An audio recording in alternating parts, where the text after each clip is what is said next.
The night I told my neighbor she deserved better, the words fell out of me heavier than I expected, like stones dropped into still water, and I had no idea they would come back to my door by morning carrying the weight of an entire life packed into a few battered bags. Before the story pulls you all the way in, take a second to do something meaningful. If you believe in kindness, second chances, and the quiet power of being there for someone when it matters most, please like this video, share it with someone who needs hope, comment your thoughts, and subscribe to the channel. And tell us in the comments where you're watching from, because stories like this connect hearts across the world. I lived in a narrow apartment building where the walls were thin and the nights were long. The kind of place where you learned your neighbors' lives not because you wanted to, but because life echoed through vents, stairwells, and shared silences. My name is Daniel Harper, and for years I believed I was invisible there. I worked long hours, came home tired, and kept to myself. But the apartment across the hall belonged to Emily Carter, and her life had a way of bleeding through the cracks. I never saw much at first, just glimpses of exhaustion on her face, shadows under her eyes that no amount of makeup could hide, and a quiet politeness that felt practiced rather than natural. Sometimes I heard crying late at night, muffled and controlled, like someone trying not to wake the world with their pain. Emily lived with a man named Mark Reynolds, though lived felt like too gentle a word for what was happening. Mark's presence announced itself through slammed doors, sharp footsteps, and a tension that made the hallway feel colder whenever he passed. He never looked at anyone directly, always carried himself like the world owed him something, and I noticed how Emily shrank just a little whenever he was near. I told myself it wasn't my place. I told myself everyone has struggles, and I was no hero. Still, there were moments that stayed with me, like the night I found Emily sitting on the stairs after midnight, arms wrapped around herself, staring at nothing. She smiled when she saw me, a small fragile thing, and said she was just getting some air. I nodded and walked past, my chest tight with words I didn't know how to say. The breaking point came on a rainy evening when the building lost power. The darkness made every sound louder, every emotion sharper. I heard Mark's voice raised, not clear enough to make out words, but harsh enough to make my stomach turn. Then came a crash, followed by silence so heavy it felt dangerous. Minutes later, Emily knocked on my door. Her eyes were red, her hands trembling, and she apologized for bothering me before I could even invite her in. I gave her a towel for the rain and a glass of water, and we sat in the dim light of my phone screen.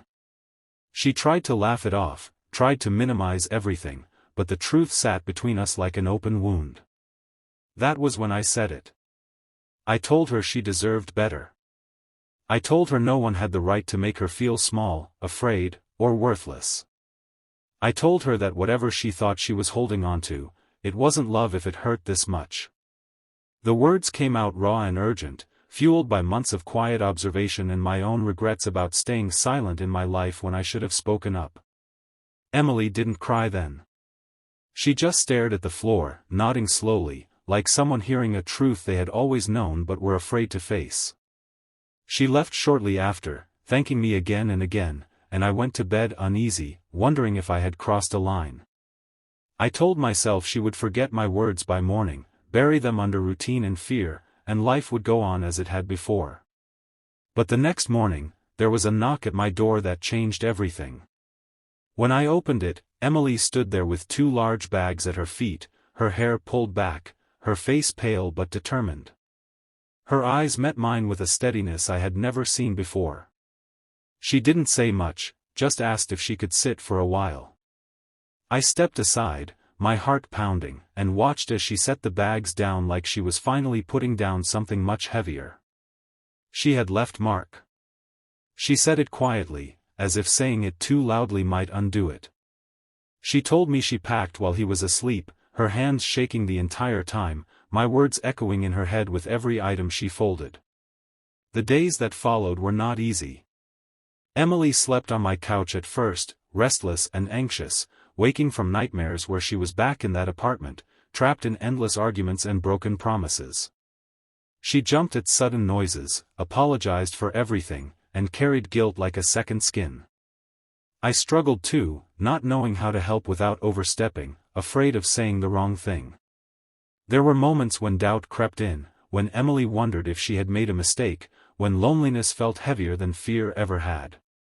Mark called and texted relentlessly, swinging between anger and pleading, and each message chipped away at her resolve. But slowly, things began to change. Emily started taking long walks in the morning, breathing in the world like she was rediscovering it. She found a small job at a local bookstore, something she had always wanted but never thought she deserved. She laughed more, not the nervous kind of laughter, but real, surprising bursts that filled the room. I watched her rebuild herself piece by piece, and in doing so, I found myself changing too. I began to understand how powerful simple kindness could be, how one honest sentence could alter the course of a life. There were setbacks, of course. Nights when Emily cried quietly, missing the version of Mark she had fallen in love with, grieving a future that would never exist. Days when the fear of being alone pressed down on her chest like a weight. I learned that healing was not a straight line, but a winding road with sharp turns and unexpected storms. All I could do was stay, listen, and remind her of her own strength when she forgot it. Months passed, and the apartment across the hall stayed empty. Emily eventually found a small place of her own, a sunlit studio with creaky floors and a window that looked out onto a park.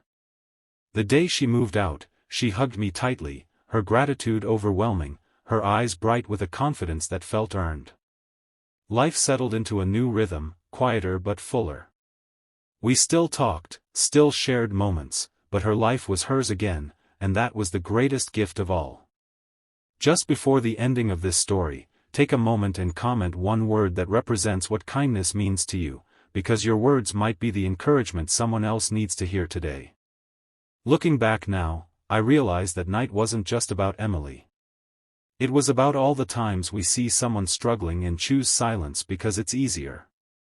It was about the risk of caring, of speaking up even when your voice shakes. Emily didn't just walk away from a bad situation, she walked toward herself. And I learned that sometimes, changing a life doesn't require grand gestures, only honesty, compassion, and the courage to say what needs to be said. If this story touched your heart, if it made you think of someone who needs to hear they deserve better, please like, comment, and share this video.